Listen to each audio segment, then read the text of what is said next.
साथियों, advocate Narendra Joshi YouTube channel और Facebook page पर आपका हार्दिक स्वागत है।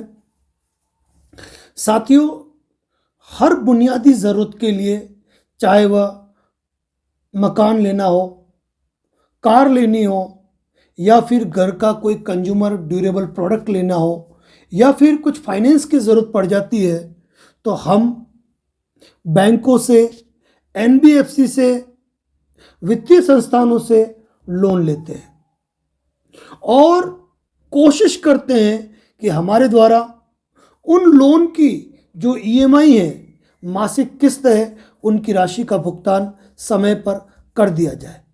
लेकिन कुछ परिस्थितियों के चलते कभी कभी हम इतने मजबूर हो जाते हैं कि हम समय पर किस्तों का भुगतान नहीं कर पाते हैं और उसके परिणाम हमको भुगतने पड़ते हैं। आपने लोन एनपीए शब्द सुना होगा। काफ़ी लोग समझना चाहते हैं कि लोन एनपीए क्या होता है, लोन एनपीए होने पर क्या होता है, एनपीए होने पर बैंक क्या करती है, बैंक किस तरीके से अपने लोन की रिकवरी करती है। आज इसी मुद्दे पर हम चर्चा कर रहे हैं। तो शुरुआत करते हैं लोन एनपीए से लेकर। तो अब लोन एनपीए क्या होता है? बैंक लोन की किस्त, यानी कि जो भी आपने बैंक से लोन लिया है, यदि 90 दिनों तक आपने कोई किस्त नहीं चुकाई है तो बैंक उस लोन को एनपीए घोषित कर देता है। समय पर लोन नहीं चुकाने से जो कर्जदार है, उनका जो सिविल स्कोर है वह खराब हो जाता है, डाउन हो जाता है और बैंक कर्जदारों की संपत्ति नीलाम करके कर्ज के रकम की वसूली करता है। एनपीए यानी कि नॉन परफॉर्मिंग एसेट्स, यानी कि कर्ज जो फंस चुका है। सामान्य शब्दों में कहा जाए, जब कर्जदाता किस्त चुकाने में सक्षम नहीं होते हैं तो बैंकों की रकम फंस जाती है और बैंक इसे एनपीए घोषित करता है। अब आम आदमी से लेकर हर बिजनेसमैन, हर व्यक्ति घर, व्यापार, किसी न किसी कारण से बैंक से लोन लेता है और आरबीआई के नियमों के मुताबिक यदि 90 दिन तक हमारे द्वारा यदि बैंक की लोन की किस्त नहीं चुकाई जाती है तो उस लोन को बैंक एनपीए घोषित कर देता है।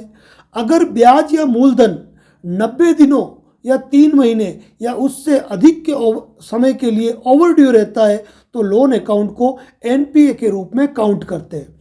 किसी भी बैंक के लिए एनपीए का बढ़ना अच्छा नहीं माना जाता है और एनपीए जो है वह कर्ज लेने वाले जो कर्जदाता है उनके लिए भी मुश्किलें खड़ी करता है, क्योंकि उनका सिविल स्कोर खराब होता है और सिविल स्कोर खराब होने से अगली बार उनके लिए लोन लेना मुश्किल हो जाता है। और दूसरी जो वित्तीय संस्थाएं, बैंक या एनबीएफसी है, उनकी उस खराब हिस्ट्री के कारण उन्हें लोन नहीं देती है और कहीं से अगर लोन मिल भी जाता है तो उसके लिए बहुत हैवी ब्याज दर चुकानी पड़ती है।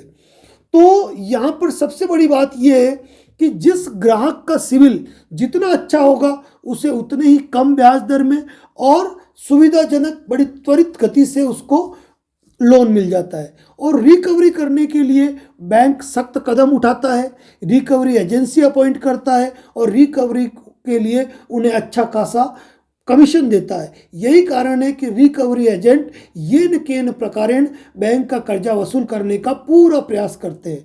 लेकिन जब कई लोग ये सोचते हैं कि एनपीए हो गया मतलब ये है कि बैंक की रकम डूब गई, अब पैसा नहीं चुकाना है, अलग अलग तरीके से लोग सोचते रहते हैं।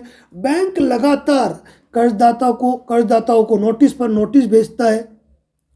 अगर लोन लेने वाला व्यक्ति किस्तों का भुगतान नहीं करता है तो बैंक उसकी प्रॉपर्टी को कब्जे में लेता है, नीलाम करता है और आजकल सरफेसी एक्ट के अंदर बैंकों को कोर्ट जाने तक की ज़रूरत नहीं पड़ती है। वह सेक्शन 13(2) का नोटिस दे के आगे की प्रोसीडिंग करते हुए मकान का पोजेशन हासिल करके मकान को नीलाम करके अपनी राशि वसूल करता है। तो प्रत्येक उस व्यक्ति को जिसने कि लोन लिया हुआ है, उसके सबसे पहले कोशिश ये होनी चाहिए कि उसका जो लोन है वह किसी भी तरीके से एनपीए नहीं हो।